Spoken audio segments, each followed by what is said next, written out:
Huwag ninyong hatulan ang inyong kapwa. Mabiyayang araw ng Lunes kapanalig. Kapistahan ngayon ni San Jose Cafaso. Ito po si Sister Rose Agtarap ng Daughters of St. Paul para sa mabuting balita.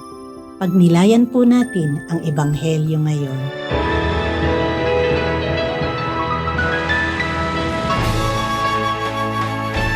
Sinabi ni Jesus sa kanyang mga alagad, Huwag humatol at di kayo hahatulan. Kung paano kayo humatol sa inyong kapwa, gayon din naman kayo hahatulan at susukatin kayo sa sukatang ginamit nyo. Ba't mo tinitignan ang puwing sa mata ng iyong kapatid at di mo pansin ang troso sa iyong mata? Paano masasabi sa iyong kapatid, halika't aalisin ko ang puwing sa iyong mata? Mapagkunwari, alisin mo muna ang troso sa iyong mata at saka mo makikita kung paano aalisin ang puwing sa mata ng iyong kapatid.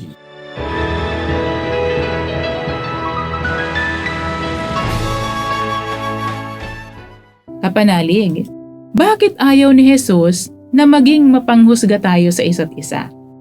Sabi niya sa mabuting balita ngayon, huwag kayong humatol upang di kayo hatulan. Sapagkat kung paano ninyo hinahatulan ang iba, ay gayon din kayo hahatulan, at ang inyong panukat ay siya ring ipanunukat sa inyo. Ibig bang sabihin nito ay kapag mababa lamang ang ating panukat, ay gayon din lang ang panukat na gagamitin sa atin ni Jesus sa huling araw? Kung hindi ba natin hinahatulan ang ating kapwa, hindi na rin tayo hahatulan ng Diyos sa muling pagkabuhay? Kapanalig, ang kasagutan marahil dito ay matatagpuan natin sa mga sumusunod na talata. Kadalasan kasi, mas napapansin natin ang kamalian ng iba. Subalit bulag o nagbubulag-bulagan tayo sa ating sariling mga pagkakamali. Ang iba kasi sa atin ay mabilis pumuna sa mali ng kapwa. Subalit kapag ang mali niya ang pinuna, ay galit pa.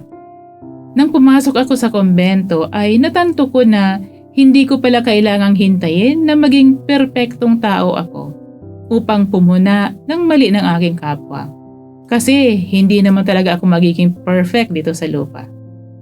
Kaya pala tayo binigyan ng Diyos ng mga kasama sa bahay o community upang tulungan ng isa't isa na makita at maitama ang ating mga pagkakamali, nang hindi tayo malihis sa tamang landas.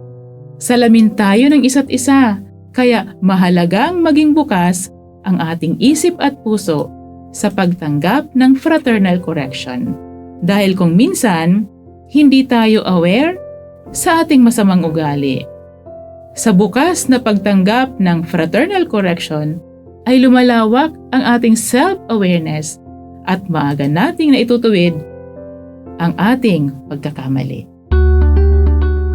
Mga kapanalig, maraming salamat po sa inyong suporta sa aming misyon. Subscribe, like, share, and follow Paulines sa aming social media accounts. Patuloy po kaming ng inyong tulong upang maipagpatuloy ang programang ito. Maaari po ninyong ipadala ang inyong love offerings at donasyon sa aming donations channels. Makakaasa po kayo na kasamang lagi ang inyong mga intensyon at kahilingan sa aming panalangin araw-araw. Ito pong muli si Sister Rose na nag-aanyaya sa inyong manalangin. Panginoon, maraming salamat po sa kaloob mong panibagong araw para mahalin ka at ang aming kapwa. Lagi nawa akong maging matulungin at huwag kong baliwalain ang habag at pagmamahal na dumadaloy mula sa iyong sagradong puso. Mahal na puso ni Jesus, sinasamba kita. Mahal na puso ni Jesus, pinupuri kita. Mahal na puso ni Jesus, pinasasalamatan kita. Mahal na puso ni Jesus, minamahal kita. Amen. We are here to provide a new way of communicating and proclaiming the gospel.